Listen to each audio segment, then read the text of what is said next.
Hello, everyone. The ongoing story has been for a couple of weeks now is Russia's continued attacks on Ukraine's infrastructure, not just electrical infrastructure, but everything they can get to. Attacking anything and everything that supplies basic things. I mean, this is 21st century to civilians: electricity, heat, and water. In the most recent attack that took place yesterday, Russia fired almost 300 drones, 18 ballistic missiles, and 7 cruise missiles at 8 regions overnight. Again, this is another horrible thing, is that people are not getting any rest. I know this from my parents too. They do not sleep like you would imagine normal people sleeping. They grab a couple of hours here and there between air raids, and not at the same time, so that one of them can wake up the other if there is another bombing. In addition to the disruption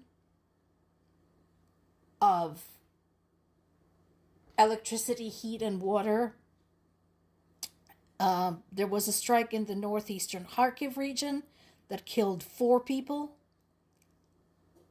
at a mail depot, mail distribution center. And several 100,000 households were left without power in Kyiv region. The daytime temperature was minus 12 centigrade, which is, let me look up real quick, about 10 degrees Fahrenheit. The nighttime temperatures fell down to minus 19 centigrade, which is minus 2 Fahrenheit.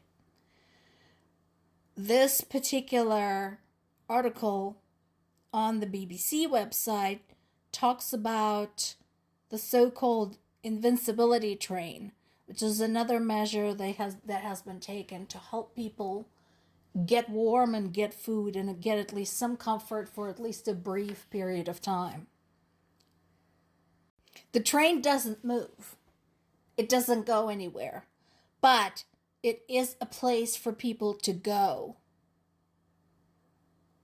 when they're left without power, running water, or heat, especially people with little kids.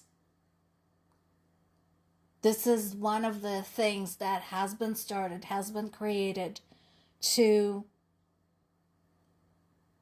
help families at least protect their children from freezing to death.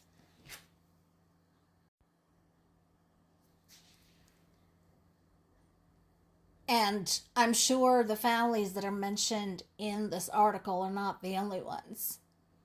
And yeah, they're grateful that something like that at least exists, something for them, some place for them to go to get warm, to be able to feed and bathe their children.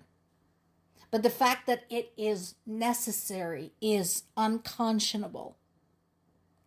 And yeah, one doesn't need to, have a doctorate to understand that, yes, Russia absolutely exploits the winter to put the pressure on the civilians, because what they're trying to do is get the civilians so miserable that they would start pressuring the government to surrender. This is what Russia is doing. This is what they are like. This is not the first time in their history that they have done something like this. If you don't believe me, feel free to go and read some books about Russia's history, their history of expansionism, their history of invasion. When they have no invincibility trying to go to, people buy big batteries, things that they can charge when there is electricity. My parents have something like that. something they can run a small heater off of. But mostly, I asked them how they were doing, and they said, well, most of the time we wear a lot of layers and we have a lot of blankets. So this is not just Kyiv. These things are happening all over Ukraine. They're happening in Dnipropetrovsk, they're happening in Kharkiv, they're happening in Zaporizhia. This is everywhere. And yeah, as my dad said, the utility repair services, folks who work there, they're heroes because they're out there in this weather, in the snow, in the cold, in the wind, trying to locate and repair as many breakages as possible. All of that happening while there are drones and missiles whistling overhead. If you were ever out alone, scared, in the cold, this is something I can talk about because that has happened to me. I have been there. When you have no place to go, when you are terrified, imagine what it's like when it's basically an entire country in that position. And nevertheless, people are still working. People are still doing their jobs. Kids are still going to school. Can you even freaking imagine? And this has been the case for 4 years. Now here's another piece. This is on Kyiv Independent website. Talking about the shooting down the new drone. So this is Russian manufactured, but they copied the design of the Iranian Shahed. Remember, we talked about this many times, about Iran supplying Russia with Shahed drones. So why is this important? Why is it important that they shut down the new drone type? This actually goes back to the piece we talked about a few days ago when we were talking about Australian military coming to not just help out, but also learn in Ukraine. And they said how quickly the entire weapons classification has changed because both sides have been coming out with new types of weapons.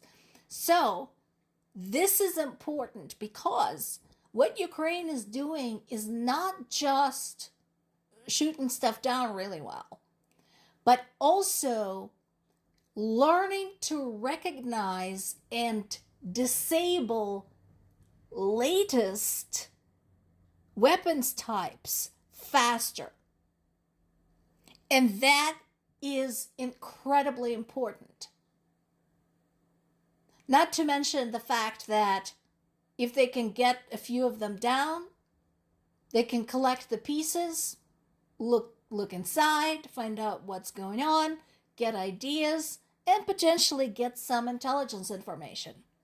So this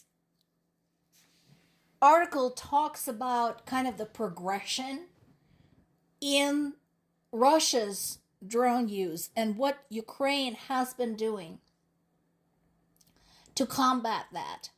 And there is no panacea. There's no just one thing. They have to use multiple methods against different kinds of drones. And also, in some cases, it is beneficial not to shoot it down, but to bring it down and capture it.